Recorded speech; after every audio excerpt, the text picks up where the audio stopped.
হযরত ওমর ফারুক রাদিয়াল্লাহু তাআলা আনহু ছিলেন আদি গোত্রের অন্তর্গত। আদির মোর্রা নামে অন্য এক ভাই ছিলেন। তিনি ছিলেন হযরত রাসূল করিম সাল্লাল্লাহু আলাইহি সাল্লামের সপ্তম ঊর্ধ্বতন পুরুষ। এই হিসেবে হযরত ওমর ফারুক রাদিয়াল্লাহু তাআলা আনহু এর অষ্টম পূর্বপুরুষ হযরত রাসূল করিম সাল্লাল্লাহু আলাইহি সাল্লামের বংশের সাথে সম্পৃক্ত হয়েছে। অধিকাংশ ঐতিহাসিকগণের মতে হিজরতের ৪০ বছর পূর্বে জন্ম হয় হযরত ওমর ফারুক রাদিয়াল্লাহু তাআলা আনহু এর। তাঁর জন্ম ও বাল্যজীবন সম্পর্কে বিশেষ কিছুই জানা যায় না। বাল্যকাল শেষে হযরত ওমর রাদিয়াল্লাহু তাআলা আনহুর পিতা তাকে উট চড়ানো কাজে নিয়োজিত করেন। আরবদের কাছে এ কাজটি নিন্দনীয় ছিল না, বরং তাদের জাতীয় জীবনে শ্রেষ্ঠ কাজ বলেই পরিগণিত হতো। কিন্তু হযরত ওমরের পিতা এ কাজে তাঁর উপর বড় অমানসিক আচরণ করতেন। তাকে সারাদিন কাজে নিয়োজিত করে রাখতেন। কোনো সময় সামান্য বিশ্রামের জন্যও তাকে কঠোর শাস্তি দেয়া হতো। তিনি যে মাঠে অমানসিক পরিশ্রম করতেন এটার নাম ছিল জাজ্জান। এটা মক্কার কাছাকাছি কাদিদ নামক স্থান থেকে 10 মাইল দূরে। হযরত ওমরের খেলাফতকালে একবার তিনি এ মাঠ অতিক্রমকালে তার বাল্যের স্মৃতি মনে পড়ে যায়। তিনি অশ্রু ভারাক্রান্ত হৃদয়ে বলেন, আল্লাহু আকবার। এমন সময় ছিল যখন আমি পশমি জামা পরে এ মাঠে প্রখর রোদে উট চড়িয়েছি। যখন ক্লান্ত হয়ে বসতে যেতাম তখনই আমার পিতা নির্মমভাবে প্রহার করতেন। কিন্তু আজ আমার পক্ষে এমন দিন আসছে যে আমার ওপর এক আল্লাহ ছাড়া অন্য কোনো মালিক নেই। যৌবনের শুরুতেই হযরত ওমর ফারুক রাদিয়াল্লাহু তাআলা আনহু তখনকার আমলের অভিজাত আরবদের অবশ্য শিক্ষণীয় বিষয়গুলো অর্থাৎ যুদ্ধবিদ্যা, কুস্তি, বক্তৃতা এবং বংশ তালিকা শিক্ষা ইত্যাদি কাজগুলো খুবই মনোযোগে আয়ত্ত করেছিলেন। বংশ তালিকার নবজনামা শিক্ষা হযরত ওমর ফারুক রাদিয়াল্লাহু তাআলা আনহুর পূর্বপুরুষদের উত্তরাধিকারের ন্যায় ছিল। হযরত ওমর রাদিয়াল্লাহু তাআলা আনহুর পূর্বপুরুষগণ বিচার আচার এবং দোভাষীর কাজ নির্বাহ করতেন। সম্ভবত এসব কাজগুলো সুষ্ঠু সমাধানে নবজনামার বিশেষ প্রয়োজনেই তাঁরা এ বিদ্যায়ও বিশেষ পারদর্শী হতেন। এ নবজনামার শিক্ষা ওমর তাঁর পিতার কাছ থেকে শিক্ষা করেছিলেন। এই জন্যই তিনি সব সময়ই নবজ সম্পর্কে কিছু বলতে হলে তাঁর পিতার কথা স্মরণ করতেন। হযরত ওমর রাদিয়াল্লাহু তাআলা আনহু কুস্তিতেও ছিলেন বিশেষ পারদর্শী। কাব্যের ক্ষেত্রেও হযরত ওমর রাদিয়াল্লাহু তাআলা আনহুর খুবই উন্নত ধরনের রুচি ছিল এবং তখনকার খ্যাতনামা কবিদের প্রায় সব কবিতাই তিনি মুখস্থ করেছিলেন। তিনি ইসলাম গ্রহণের পর ধর্মীয় কাজে এমনভাবে জড়িয়ে পড়েন যে তখন কবিতা চর্চার অবসর বা রুচি তার ছিল না। হযরত ওমর রাদিয়াল্লাহু তাআলা আনহু যৌবনে কিছু লেখাপড়াও শিখেছিলেন। এটা তখন যখন সমগ্র আরবে খুব কম লোকেরই লেখাপড়া জানা ছিল। নবী করিম সাল্লাল্লাহু আলাইহি সাল্লামের নবুয়ত লাভের সময় সমস্ত কুরাইশ বংশে মাত্র 17 জন লেখাপড়া জানতেন। হযরত ওমর ফারুক রাদিয়াল্লাহু তাআলা আনহু ছিলেন তাঁদের একজন। তখন বাণিজ্যই ছিল আরব জাতির সম্মানজনক জীবিকা অর্জনের একমাত্র উপায়। সুতরাং হযরত ওমরও বাণিজ্য আরম্ভ করেন এবং সে বাণিজ্যের মাধ্যমেই বিশেষ উন্নতি করেন। তিনি বাণিজ্য উপলক্ষে অনেক দূর দেশে যেতেন এবং অনেক জ্ঞানী ও গুণী সমাজের সাথে মেলামেশার সুযোগ পেতেন। ফলে আরব ও আজমের অনেক রাজা বাদশার সাথে মেলামেশার সুযোগ পেয়েছিলেন। মক্কার ঘরে ঘরে যখন হযরত মুহাম্মদ সাল্লাল্লাহু আলাইহি সাল্লাম ইসলামের বাণী প্রচার করছিলেন তখন হযরত ওমর ফারুক ছিলেন 27 বছরের যুবক। হযরত ওমরের বংশে জায়েদের কল্যাণে তাওহীদের বাণী একেবারে নতুন কথা ছিল না। সুতরাং তাদের মধ্যে সর্বপ্রথম জায়েদের পুত্র সাঈদ ইসলাম গ্রহণ করেন। সাঈদ ওমরের বোন ফাতিমাকে বিয়ে করেছিলেন। স্বামীর সাথে ফাতিমাও ইসলাম গ্রহণ করেছিলেন। এ বংশেরই অন্য এক বিশিষ্ট ব্যক্তি ইবনে আবদুল্লাহ ইসলাম গ্রহণ করেন। কিন্তু এত কিছুর পরও তখন পর্যন্ত ওমরের ইসলাম সম্বন্ধে কোনো খবরই জানা ছিল না। তিনি সর্বপ্রথম যখন ইসলামের কথা শোনেন তখন অত্যন্ত রাগান্বিত হন। তার বংশের যারা ইসলাম গ্রহণ করেন তাদের পরম শত্রুতে পরিণত হন তিনি। লেবিনা নামে তাঁর এক বাদীরও ইসলাম গ্রহণ করার সংবাদ জানতে পেরে হযরত ওমর ফারুক রাদিয়াল্লাহু তাআলা আনহু তাকে ভীষণভাবে নির্যাতন করতে থাকেন। লবিনা ছাড়া অন্য যাদের উপর ক্ষমতা ছিল তাদেরকে ইসলাম গ্রহণের অপরাধে ওমর নির্মমভাবে উৎপীড়ন করতেন। কিন্তু ইসলামের এমন মোহিনী শক্তি ছিল যে একবার তা গ্রহণ করেছে জীবন থাকতে সে তা পরিত্যাগ করতে ইচ্ছা করে না। এত অত্যাচারেও ওমর যখন একটি লোককেও ইসলাম থেকে বিচ্যুত করতে পারেননি, তখন ক্রোধে আত্মহারা হয়ে ইসলাম প্রচারক হজরত মোহাম্মদ সাল্লাল্লাহু আলাইহি সাল্লামকেই নিশ্চিহ্ন করে দেওয়ার জন্য প্রতিজ্ঞাবদ্ধ হয়ে তরবারি হাতে তাঁর সন্ধানে বের হন। পথে ঘটনাক্রমে নাইম ইবনে আবদুল্লাহর সাথে তার দেখা হয়। ওমরের হাবভাব দেখে নাইম জিজ্ঞেস করেন, তিনি কোথায় যাচ্ছেন? উত্তর হজরত ওমর বলেন, মোহাম্মদের একটা দফা রফা করতে যাচ্ছি। নাইম বলেন, প্রথমে নিজ ঘর সামলাও, তোমার বোন ও ভগ্নিপতি মুসলমান হয়েছে। তখন ওমরই ফিরে গিয়ে ভগ্নিপতির বাড়ি পৌঁছান। তখন তার বোন ফাতিমা কোরআন পাঠ করছিলেন। তিনি ওমরের আভাস পেয়েই নীরব হয়ে যান এবং কোরআনের অংশগুলো লুকিয়ে রাখেন। কিন্তু ওমর কোরআনের বাণী সুস্পষ্ট শুনেছিলেন। তিনি বোনকে জিজ্ঞেস করেন, তুমি কি পড়ছিলে? বোন বলেন, কিছুই না।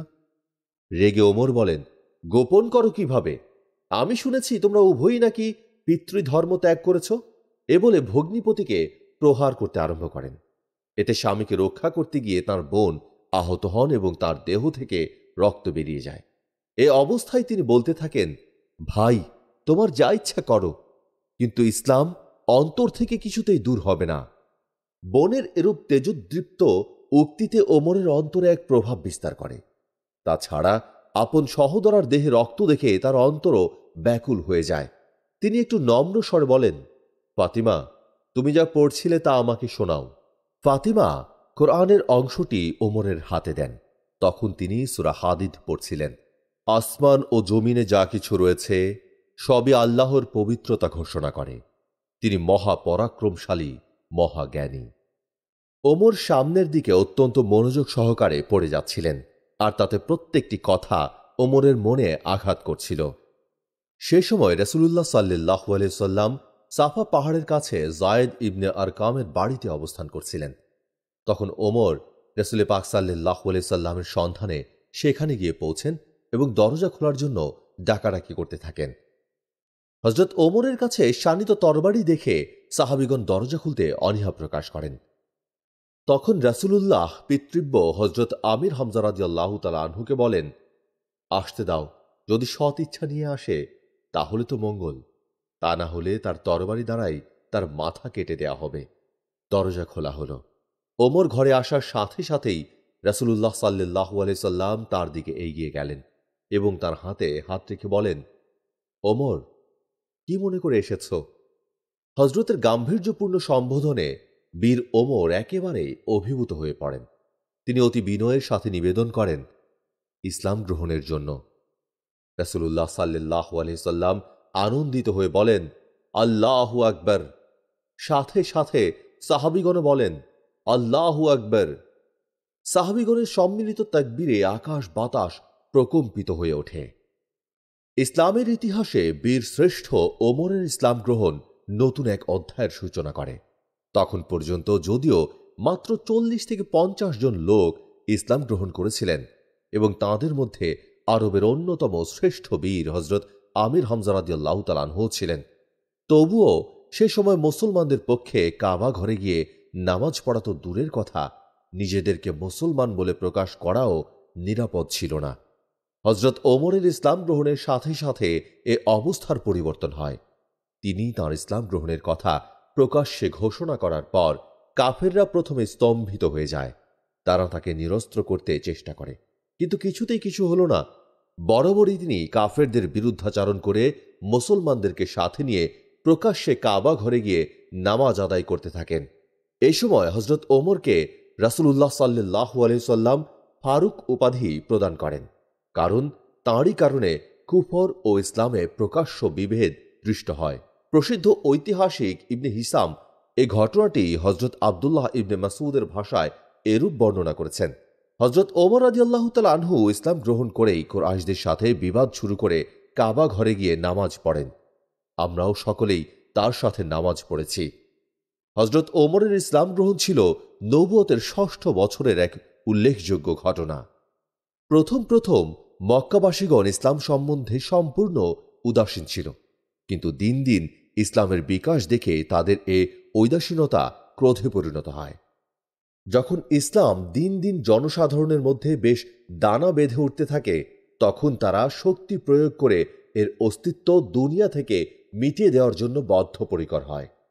যদিও হজরত আবু তালেবের জীবদ্দশায় তারা কোনো কিছু করতে সক্ষম হয়নি, কিন্তু তার ইন্তেকালের পর চারদিক থেকে কাফেররা আক্রমণ চালাতে শুরু করে। মুসলমানদের মধ্যে যার উপর তাদের ক্ষমতা চলে তাকে ভীষণভাবে উৎপীড়ন করে। যদি তখনকার মুসলমানদের ঈমানের তেজ ও ইসলামের প্রতি প্রবল আকর্ষণ না হতো, তাহলে হয়তো ইসলাম তখনই দুনিয়ার বুক থেকে মিটে যেত। মুসলমানদের ওপর ক্রমাগত 4-5 বছর যে অমানুষিক অত্যাচার চলছিল, তা মানব ইতিহাসের এক মর্মান্তিক অধ্যায় রূপেই চিহ্নিত হয়ে রয়েছে। এ অবস্থাতেই মদিনার একদল বিশিষ্ট ব্যক্তি ইসলাম ধর্ম গ্রহণ করেন।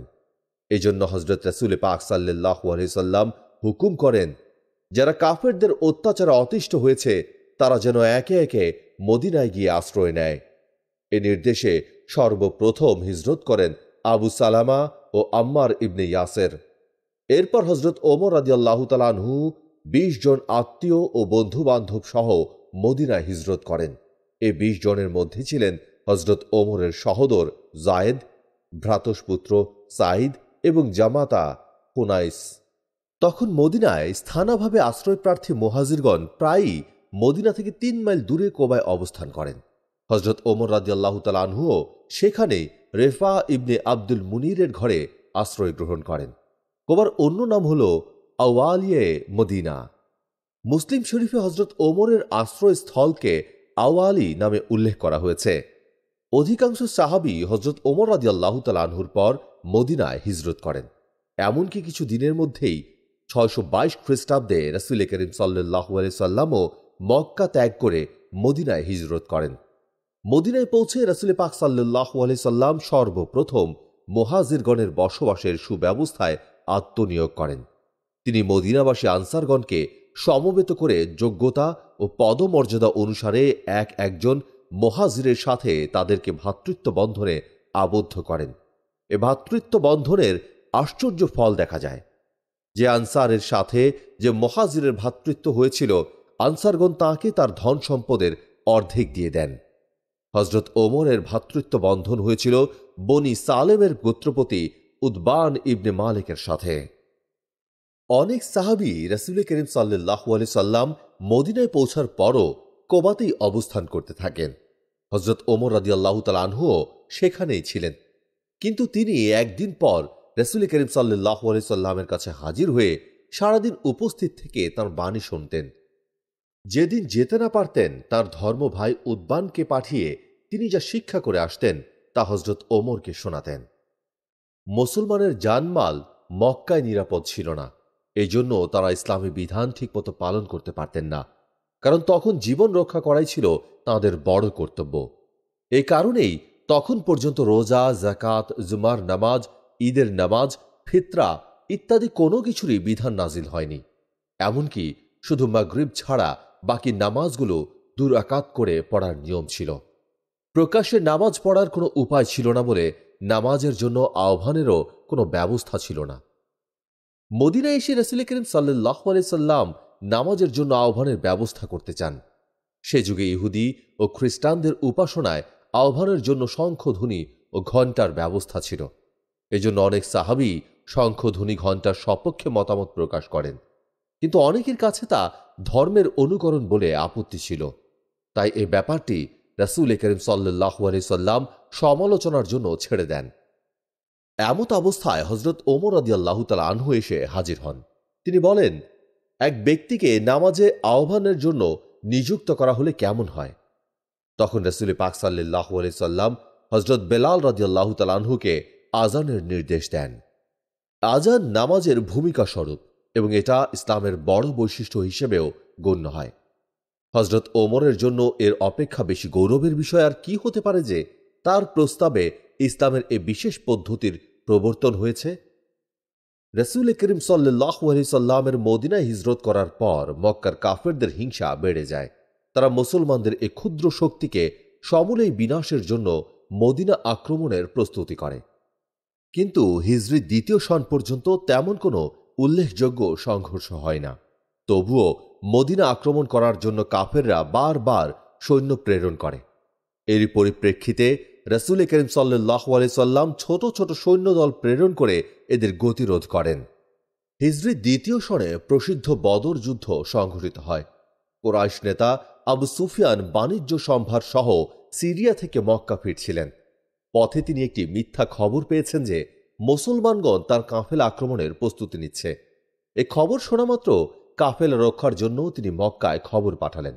সাথে সাথে মক্কা থেকে বিরাট বাহিনী চলে আসে। রাসূলুল্লাহ সাল্লাল্লাহু আলাইহি সাল্লাম এটা জানতে পেরে মদিনা রক্ষার জন্য মাত্র ৩১৩ জন সঙ্গী সহ মদিনা থেকে বের হয়ে আসেন। তাদের মধ্যে ৮৩ জন মুহাজির আর অন্যান্যরা ছিলেন আনসার। মদিনার ৬ মাইল দূরে বদর প্রান্তরে উভয় দল মিলিত হয়। কুরাইশদের সৈন্য সংখ্যা ছিল ৯৫০ জন। এদের মধ্যে ছিল মক্কার বিশিষ্ট দলপতিগণ এবং খ্যাতনামা বীর পুরুষরা। প্রচণ্ড যুদ্ধের পর কাফেরদের শোচনীয় পরাজয় ঘটে। মুসলমানদের পক্ষে ৬ জন মুহাজির ও ৮ জন আনসার মিলে মোট ১৪ জন শাহাদাত বরণ করেন। কুরাইশদের পক্ষে ৭০ জন বন্দী হয়। মক্কার বিশিষ্ট নেতৃবৃন্দ আবু জাহল, উত্তা ইবনে রাবিয়া, সাইবা ও আরও অনেকেরই মৃত্যু হয়। এসব দলপতি ও বীর পুরুষদেরকে হারিয়ে কুরাইশরা ভীষণভাবে ক্ষতিগ্রস্ত ও চিন্তিত হয়ে যায়। প্রথম থেকেই হযরত ওমর রাদিয়াল্লাহু তাআলা আনহু এই যুদ্ধের পরামর্শ দান ও সৈন্য চালনা থেকে আরম্ভ করে প্রত্যেক ক্ষেত্রেই সাহসিকতার সাথে হযরত রাসূল পাক সাল্লাল্লাহু আলাইহি সাল্লামের সাথে দৃঢ়ভাবে কাজ করে গিয়েছেন। তাছাড়া বদর যুদ্ধে তার অনেক বৈশিষ্ট্যও ছিল।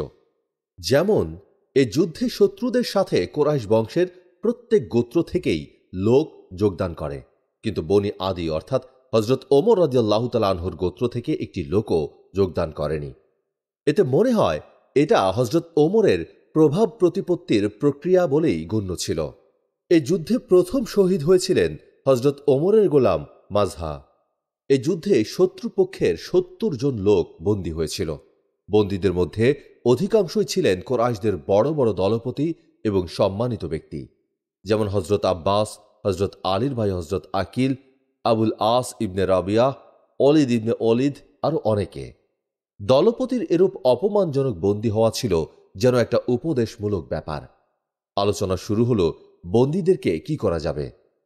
রাসূলুল্লাহ সাল্লাল্লাহু আলাইহি সাল্লাম সাহাবীগণের কাছ থেকে পরামর্শ চান। সাহাবীগণ বিভিন্ন প্রকার মতামত প্রকাশ করেন। হযরত আবু বকর রাদিয়াল্লাহু তাআলা আনহু বলেন, তারা আমাদেরই ভাই বন্ধু, সুতরাং তাদের কাছ থেকে মুক্তিপণ আদায় করে ছেড়ে দেয়া হোক।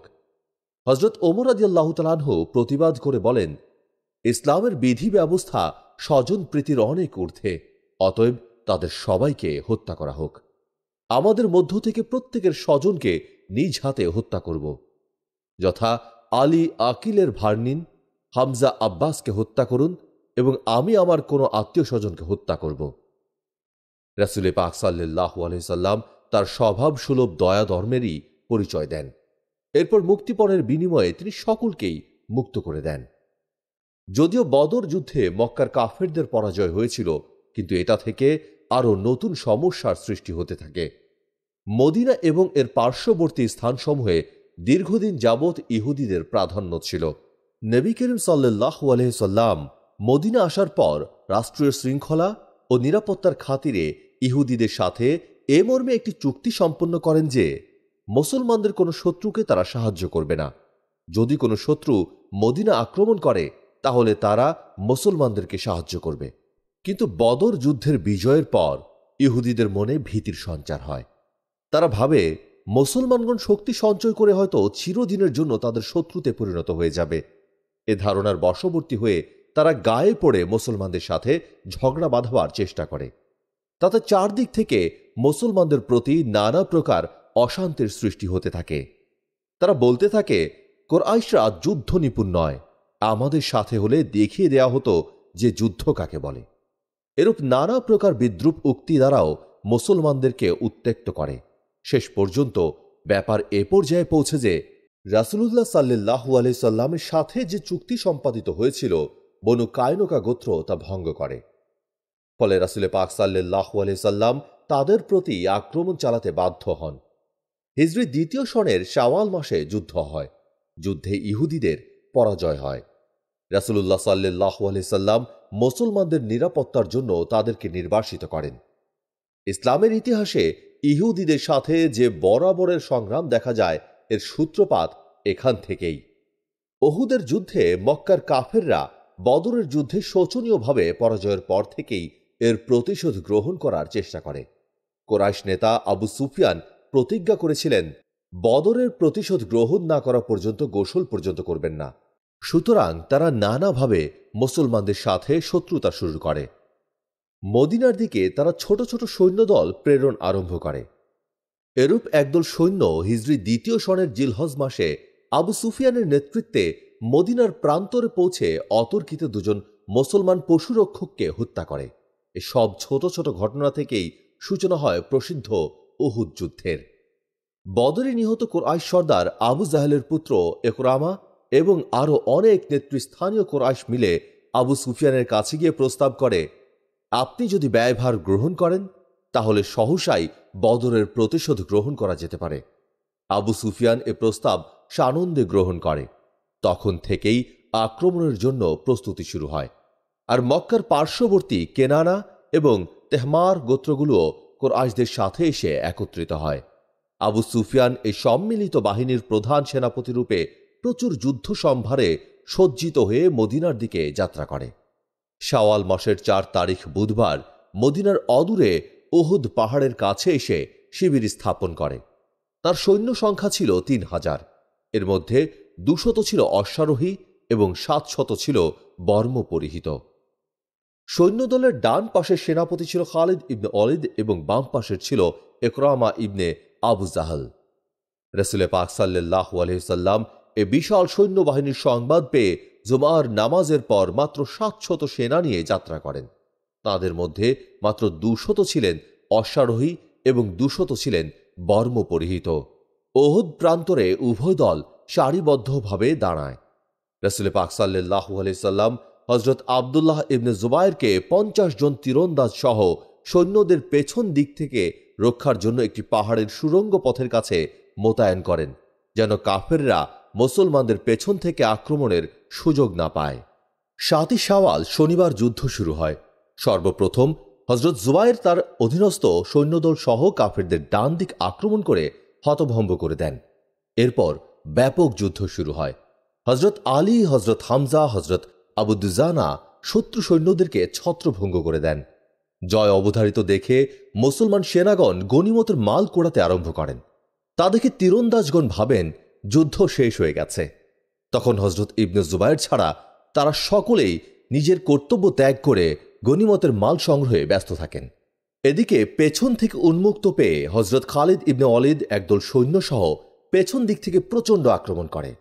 মুসলমানগণ অস্ত্রশস্ত্র ত্যাগ করে গনিমতের মাল সংগ্রহে লেগে গিয়েছিল। তাই তারা এ অতর্কিত আক্রমণে দিশেহারা হয়ে যায়, যার পরিণাম পরাজয়। কাফেররা রাসূল পাক সাল্লাল্লাহু আলাইহি সাল্লামের প্রতি অজস্র পাথর ও তীর বর্ষা নিক্ষেপ করে। এ অবস্থায় রাসূলুল্লাহ সাল্লাল্লাহু আলাইহি সাল্লামের একটি দাঁত মোবারক শহীদ হয়। তিনি ললাট দেশে ভীষণ আঘাত পান। লৌহ শিরস্ত্রাণের একটি কড়া মাথায় ঢুকে পড়ে এবং সাথে সাথে তিনি একটি গর্তে পতিত হয়ে লোকচক্ষুর অন্তরালে পড়ে যান। এ ভীষণ বিপর্যয়ে গুজব রটে রাসূল পাক সাল্লাল্লাহু আলাইহি সাল্লাম শহীদ হয়েছেন। এই গুজবে মুসলমানদের উৎসাহ মুহূর্তে দমে যায়। কিংকর্তব্য বিমূঢ় হয়ে যে যেখানে ছিলেন সেখানেই বসে পড়েন। কেউ বা আরও দ্বিগুণ উৎসাহে যুদ্ধ করে প্রাণ হারাতে থাকেন। ইতোমধ্যে সাহাবিগণ অনেকেই খবর পান যে রাসূলুল্লাহ সাল্লাল্লাহু আলাইহি সাল্লাম শহীদ হননি। তখন যে যেখানেই ছিলেন ছুটাছুটি করে রাসূল পাক সাল্লাল্লাহু আলাইহি সাল্লামের কাছে সমবেত হতে থাকেন। এমত অবস্থায় হযরত তালহা, হযরত আবু বকর, হযরত ওমর, হযরত আলী রাদিয়াল্লাহু তাআলা আনহু প্রমুখ বিশিষ্ট সাহাবিগণ রাসূলুল্লাহ সাল্লাল্লাহু আলাইহি সাল্লামকে একটি পাহাড়ের টিলায় নিয়ে নিরাপদে রেখে পরিচর্যায় নিয়োজিত থাকেন। তখন নবী করিম সাল্লাল্লাহু আলাইহি সাল্লাম ৩০ জন সাহাবী সহ পাহাড়ের ওপর অবস্থান করছেন। এমন সময় খালেদ একদল সৈন্যসহ তাঁর দিকে এগিয়ে আসে।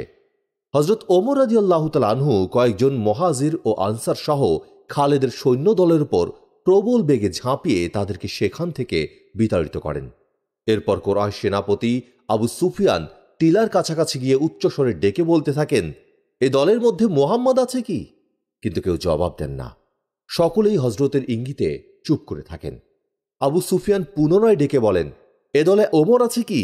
কারো কাছ থেকে কোনো প্রকার সাড়া না পেয়ে আবু সুফিয়ান উচ্চস্বরে ঘোষণা করেন, নিশ্চয়ই এরা সবাই নিহত হয়েছে। হজরত ওমর রাদিয়াল্লাহু তাআলা আনহু অধৈর্য হয়ে উচ্চস্বরে বলেন, হে আল্লাহর দুশমন, আমরা সবাই জীবিত। আবু সুফিয়ান বলেন, হবলের জয় হোক। রাসূল পাক সাল্লাল্লাহু আলাইহি সাল্লাম হজরত ওমরকে বলেন, আল্লাহ মহান ও সম্মানী, জবাব দাও। হিজরি 3য় সনে হজরত ওমরের ভাগ্য আরও সুপ্রসন্ন হয়, কারণ এবছরই রাসূল করিম সাল্লাল্লাহু আলাইহি সাল্লাম হজরত ওমরের বিধবা কন্যা হাফসা রাদিয়াল্লাহু তাআলা আনহাকে বিবাহ করেন। খায়বারের ধনশালী বিখ্যাত নেতা সালাম ইবনে আব্দুল হুকাইক কেনানা ইবনে আখতাব মদিনা থেকে ইহুদি বিতাড়নের প্রতিশোধ গ্রহণের জন্য বদ্ধপরিকর হয়। তারা মক্কায় গিয়ে কুরাইশদেরকে মদিনা আক্রমণের জন্য উত্তেজিত করে। শুধু তাই নয়, আরবের এক প্রান্ত থেকে অন্য প্রান্ত পর্যন্ত বিভিন্ন স্থানে ভ্রমণ করে তারা প্রত্যেকটি বেদুইন গোত্রকে মুসলমানদের বিরুদ্ধে খেপিয়ে তোলে। কিছুদিনের মধ্যেই 10,000 সৈন্য এসে কুরাইশদের সাথে মিলিত হয়। হিজরি 5ম সনের শাওয়াল মাসে এই সম্মিলিত বাহিনী আবু সুফিয়ানের নেতৃত্বে বিপুল রণসম্ভারে সজ্জিত হয়ে মদিনার দিকে যাত্রা করে। সংবাদ পেয়ে রাসূলুল্লাহ সাল্লাল্লাহু আলাইহি সাল্লাম মদিনা রক্ষার জন্য শহরের বাইরে এক বিরাট পরিখা খনন করেন। সে যুগের আরবদের মধ্যে যুদ্ধের জন্য পরিখা খননের কোনো প্রথা ছিল না। সেজন্য কাফেরেরা তা অতিক্রম করার কোনো পন্থা বের করতে সক্ষম হয় না। অগত্যা তারা মদিনা অবরোধ করে পরিখায় অবস্থান করতে থাকে। এ অবরোধ দীর্ঘ 1 মাস স্থায়ী হয়েছিল। অবশ্য কাফেররা মাঝে মাঝে পরিখায় অবতরণ করে আক্রমণের চেষ্টা করে। রাসূল করিম সাল্লাল্লাহু আলাইহি সাল্লাম সাহাবাগণকে বিভিন্ন দলে বিভক্ত করে কাফেরদের গতিবিধি জানার জন্য নিযুক্ত করেন। একটি বিশেষ জায়গা রক্ষা করার ভার পড়ে হযরত ওমরের ওপর। একদিন কাফেররা প্রচণ্ডভাবে আক্রমণে উদ্যত হলে হযরত ওমর রাদিয়াল্লাহু তাআলা আনহু এবং হযরত জুবায়ের রাদিয়াল্লাহু তাআলা আনহু একত্রে এগিয়ে শত্রু সৈন্যদের ছত্রভঙ্গ করেন। এরপর আরেকবার কাফেররা এত অধিক তৎপর হয়ে ওঠে যে তাদের দমন করতে গিয়ে আসরের নামাজ কাজা হওয়ার উপক্রম হয়। হযরত ওমর রাদিয়াল্লাহু তাআলা আনহু ব্যস্ত হয়ে রাসূলুল্লাহ সাল্লাল্লাহু আলাইহি সাল্লামকে গিয়ে বলেন, ইয়া রাসূলুল্লাহ, আজ কাফেররা আমাকে এত ব্যস্ত রেখেছে যে এখন পর্যন্ত আসরের নামাজ আদায় করতে পারিনি। তখন রাসূল পাক সাল্লাল্লাহু আলাইহি সাল্লাম সান্ত্বনা বাক্যে বলেন, আমিও এখন পর্যন্ত আসরের নামাজ আদায় করিনি। এ যুদ্ধে আরবের অদ্বিতীয় বীর আমর ইবনে আবদে উদ হযরত আলী রাদিয়াল্লাহু তাআলা আনহুর হাতে নিপাত হওয়ায় কুরাইশ বাহিনীর মনোবল ভেঙে যায়। অন্যদিকে কাফের পক্ষীয় এক বিশিষ্ট ব্যক্তি নাইম ইবনে মাসুদ গোপনে ইসলাম গ্রহণ করেছিলেন, কিন্তু কথা কাফেরদের জানা ছিল না। তারা ইহুদি ও কুরাইশদের মধ্যে বিভেদ ও পরস্পর অবিশ্বাসের সৃষ্টি করে দেন। এর ফলে তাদের সকল আশা ধূলিসাৎ হয়ে যায়। অবশেষে কাফেরদের এ বিরাট বাহিনী অবরোধ উঠিয়ে ফিরে যেতে বাধ্য হয়। হিজরি 9ম বছরে গুজব রটে যে রোমের কায়সার মুসলমানদের নতুন রাষ্ট্র আক্রমণ করার জন্য এগিয়ে আসছে। তা শুনে রাসূল পাক সাল্লাল্লাহু আলাইহি সাল্লাম তার সাহাবীগণকে প্রস্তুতির জন্য নির্দেশ প্রদান করেন। তখন আরবে ভীষণ দুর্ভিক্ষ চলছিল। সুতরাং যুদ্ধের ব্যয়ভারের জন্য রাসূলুল্লাহ সাল্লাল্লাহু আলাইহি সাল্লাম লোকদেরকে যুদ্ধে অর্থ সাহায্যের জন্য আবেদন জানালে সাহাবীগণ সকলেই বিরাট অঙ্কে সাহায্য করেন। এ ব্যাপারে হযরত ওমর রাদিয়াল্লাহু তাআলা আনহু তার সমস্ত সম্পত্তির অর্ধভাগ এনে রাসূলুল্লাহ সাল্লাল্লাহু আলাইহি সাল্লামের দরবারে হাজির করেন। এভাবে রণসম্ভার এবং রসদাদি সংগ্রহ হল। রাসূলুল্লাহ সাল্লাল্লাহু আলাইহি সাল্লাম মদিনা থেকে রওনা হন, কিন্তু তাবুক নামক স্থানে পৌঁছে তিনি জানতে পারেন যে এ খবর নিছক গুজব ছাড়া আর কিছুই ছিল না। সুতরাং সেখানে কিছুদিন অবস্থান করে মদিনায় ফিরে আসেন। হিজরি 10ম বছরের প্রথম দিকেই আরবের ঘরে ঘরে ইসলামের দাওয়াত পৌঁছে। চারদিক থেকে লাখ লাখ লোক এসে ইসলাম গ্রহণ করে। অপবিত্র পৌত্তলিকতা থেকে গোটা আরব দেশের প্রায় লোকই পবিত্র হয়ে যায়। রাসূলুল্লাহ সাল্লাল্লাহু আলাইহি সাল্লাম যখন দেখেন তার কাজ প্রায় শেষ হয়ে আসছে এবং মুসলমানগণ দুনিয়ায় টিকে থাকার মতো শক্তি ও যোগ্যতা অর্জনে সক্ষম হয়েছে, তখন তিনি পরপারের জন্য প্রস্তুত হতে থাকেন। রাসূল পাক সাল্লাল্লাহু আলাইহি সাল্লামের ইন্তেকালের পর একদিকে শোকে সাহাবীগণ মাতম করছিলেন, অন্যদিকে সুযোগ সন্ধানী মুনাফিকদের প্ররোচনায় আনসারদের অনেকে সকিফায়ে বনি সায়েদায় সমবেত হয়ে রাসূল পাক সাল্লাল্লাহু আলাইহি সাল্লামের খলিফা নির্বাচনের জন্য আলোচনা আরম্ভ করে। ক্রমেই এই আলোচনায় মুহাজির ও আনসারদের অনেকেই সামিল হতে থাকে। ব্যাপারটি শেষ পর্যন্ত আলোচনার স্তর থেকে বিতর্কের রূপ ধারণ করে, যা হয়তো যে কোনো মুহূর্তে উম্মতের মধ্যে বিভেদের সৃষ্টি হতে পারে। হযরত আবু বকর ও হযরত ওমর রাদিয়াল্লাহু তাআলা আনহু প্রমুখ বিশিষ্ট সাহাবীগণ দেখেন, গোড়াতেই যদি ব্যাপারটি মীমাংসা করে দেয়া না হয় তাহলে ভবিষ্যতে তা হয়তো আয়ত্তের বাইরে চলে যাবে। সুতরাং তারা রাসূলুল্লাহ সাল্লাল্লাহু আলাইহি সাল্লামের শিয়র ত্যাগ করে সকিফায়ে বনি সায়েদায় চলে যান। সমবেত মুসলমানদের সম্বোধন করে আবু বকর সিদ্দিক রাদিয়াল্লাহু তাআলা আনহু এক দীর্ঘ বক্তৃতা দান করেন। এতে বিভেদ সৃষ্টিকারীদের চেষ্টা অনেকটাই ব্যর্থ হয়।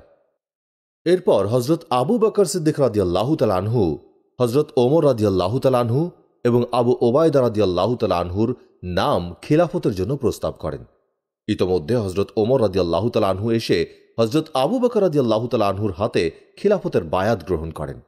সাথে সাথে হযরত ওসমান রাদিয়াল্লাহু তাআলা আনহু ও হযরত আবু ওবায়দা রাদিয়াল্লাহু তাআলা আনহু প্রমুখ বিশিষ্ট সাহাবীগণ বায়াত গ্রহণ করেন। মুহূর্তেই সমস্ত সমস্যার সমাধান হয়ে যায়। তখন সাধারণ মুসলমান দলে দলে হযরত আবু বকর রাদিয়াল্লাহু তাআলা আনহুর হাতে খিলাফতের বায়াত গ্রহণ করেন। এরপর সর্বসম্মতিক্রমে হযরত আবু বকর রাদিয়াল্লাহু তাআলা আনহুই খলিফা নির্বাচিত হন। প্রথম খলিফা হযরত আবু বকর সিদ্দিক রাদিয়াল্লাহু তাআলা আনহু সর্বমোট 2.25 বছর খেলাফত পরিচালনা করেন। তার খেলাফতের যুগে এমন কোনো একটি গুরুত্বপূর্ণ কাজ সম্পাদিত হয়নি ওমর রাদিয়াল্লাহু তাআলা আনহুর সক্রিয় সহযোগিতা ব্যতীত। তিনি সবসময় হযরত আবু বকর রাদিয়াল্লাহু তাআলা আনহুর পরামর্শদাতা হিসেবে কাজ করেছেন। তিনি সবসময় ইসলাম ও মুসলমানদের মঙ্গল চিন্তায় বিভোর থেকেছেন। ক্রমান্বয়ে প্রথম খলিফা হযরত আবু বকর রাদিয়াল্লাহু তাআলা আনহুরও দিন ফুরিয়ে আসে। তিনিও যেন সুস্পষ্টভাবে পরপারের ডাক শুনতে পেয়েছেন। তাই তিনি দুনিয়ার যাবতীয় বন্ধন ত্যাগ করে সে ডাকে সাড়া দেওয়ার জন্য ব্যাকুল হয়ে ওঠেন। তখন তার সামনে সবচেয়ে বড় কর্তব্য ছিল খিলাফতের ব্যাপারে একটা মীমাংসা করে যাওয়া, যেন তার ইন্তেকালের পর পুনরায় মুসলমানদের মধ্যে ঐক্যে কোনো প্রকার বিভেদ সৃষ্টি হতে না পারে এবং তা যেন অক্ষুণ্ণ থাকে। তিনি নিজের দূরদর্শিতার সাহায্যে বুঝতে পেরেছিলেন যে হযরত ওমর রাদিয়াল্লাহু তাআলা আনহুই হতে পারেন পরবর্তী খলিফা।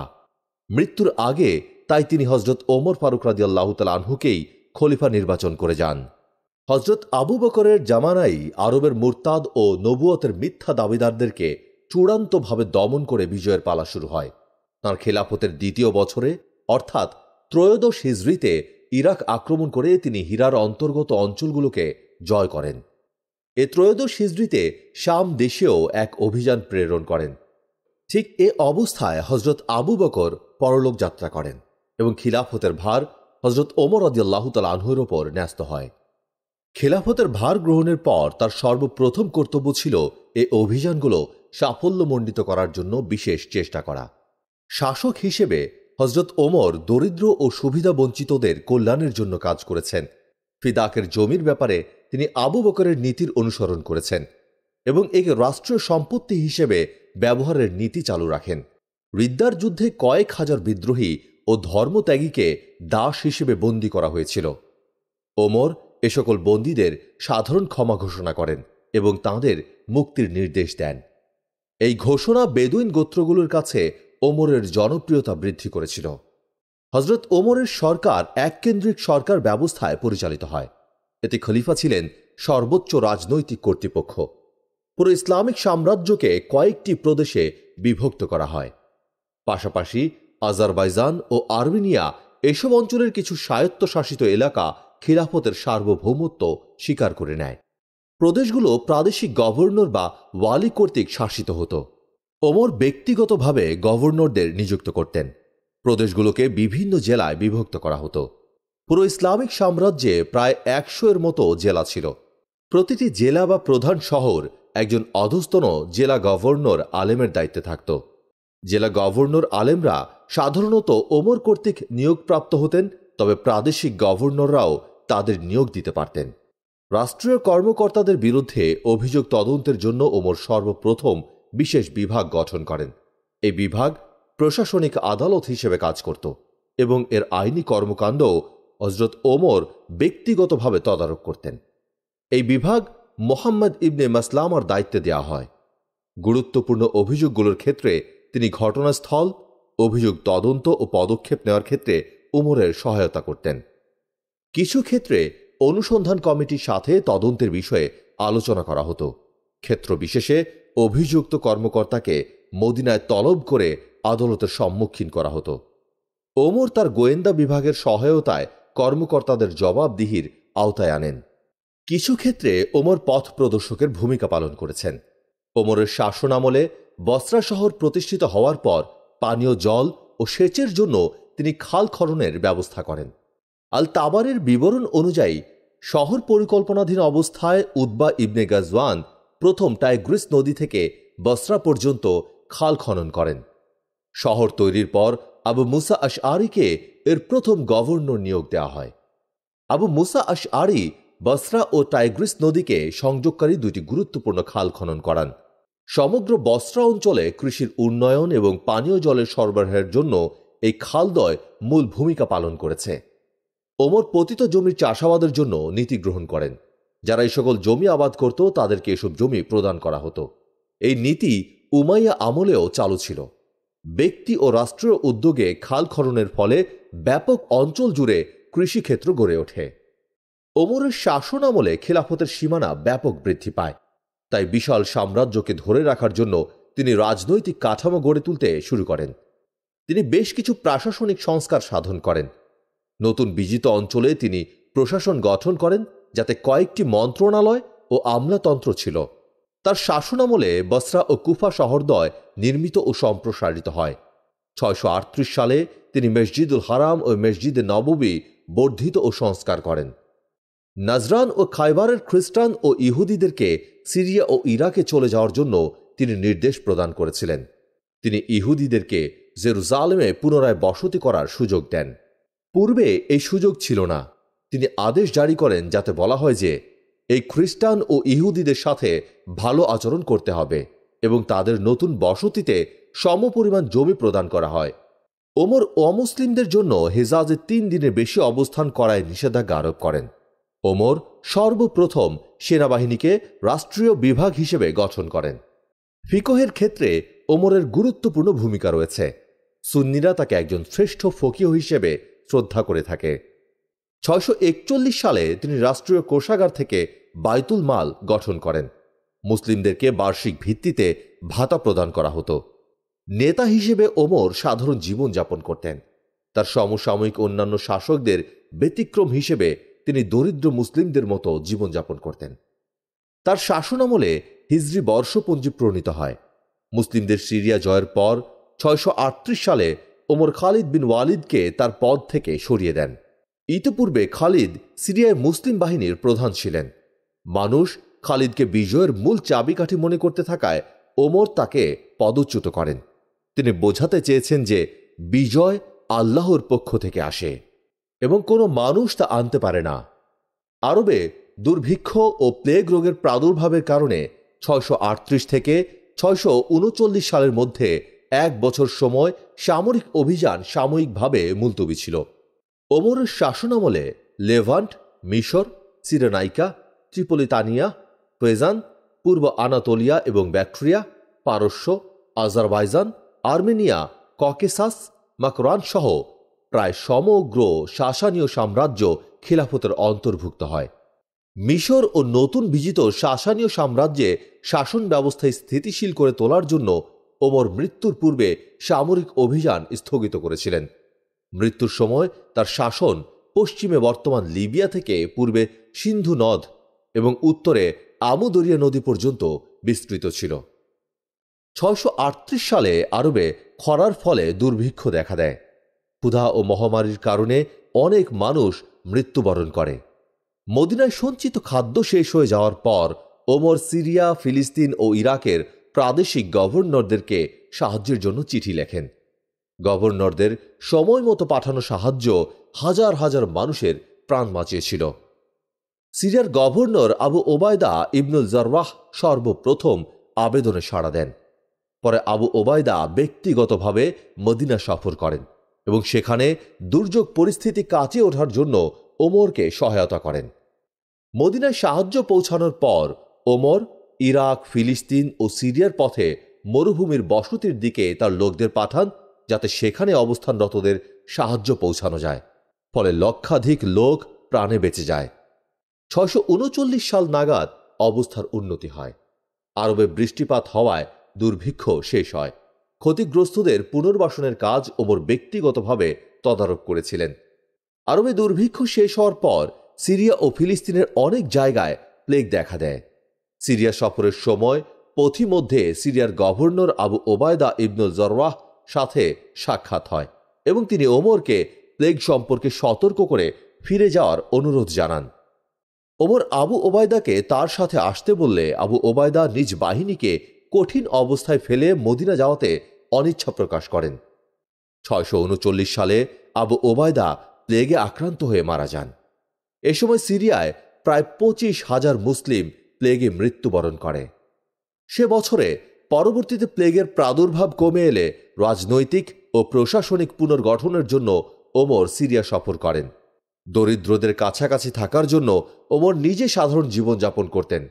তার বাড়ি ছিল মাটির তৈরি এবং তিনি প্রতি সন্ধ্যায় জনগণের অবস্থা পরিদর্শনের জন্য রাস্তায় বের হতেন।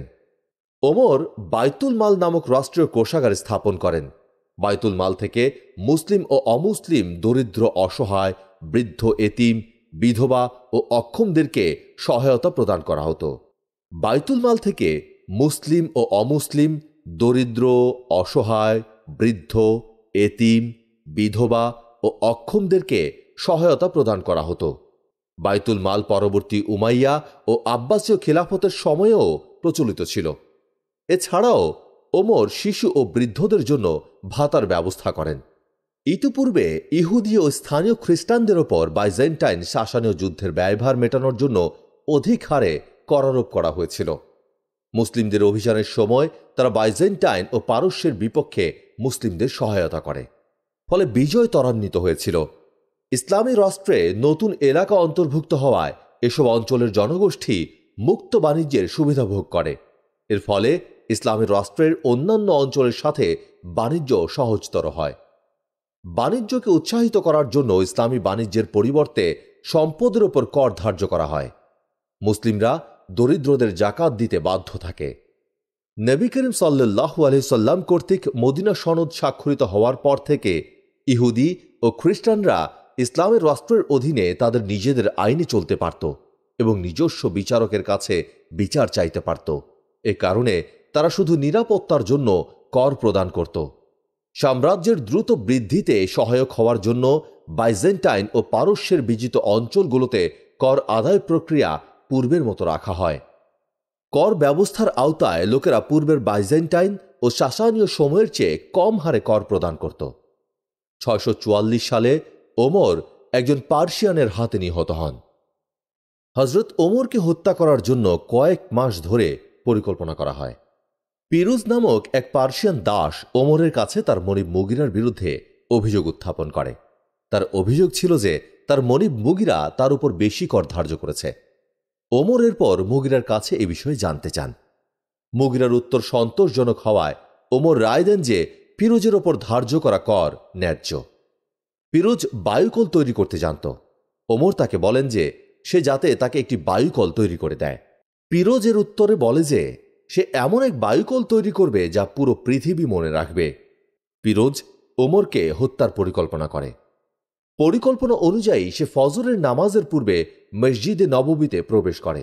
এখানে নামাজের ইমামতি করার সময় ওমরকে সে আক্রমণ করে। তাকে 6 বার ছুরি দিয়ে আঘাত করা হয়। হামলার পর পালিয়ে যাওয়ার সময় আশেপাশের লোকেরা তাকে ঘিরে ফেলে। এই সময় সে আরো কয়েকজনকে আঘাত করে, যাদের কয়েকজন পরে মারা যায়। এরপর পিরোজ নিজ অস্ত্র দিয়ে আত্মহত্যা করে। এই ঘটনার 3 দিন পর ওমর আঘাতের কারণে মৃত্যুবরণ করেন। তার ইচ্ছা অনুযায়ী হযরত আয়েশা সিদ্দিকা রাদিয়াল্লাহু তাআলা আনহার অনুমতি ক্রমে তাকে মসজিদে নববীতে মুহাম্মদ সাল্লাল্লাহু আলাইহি সাল্লাম ও হযরত আবু বকর রাদিয়াল্লাহু তাআলা আনহুর পাশে দাফন করা হয়।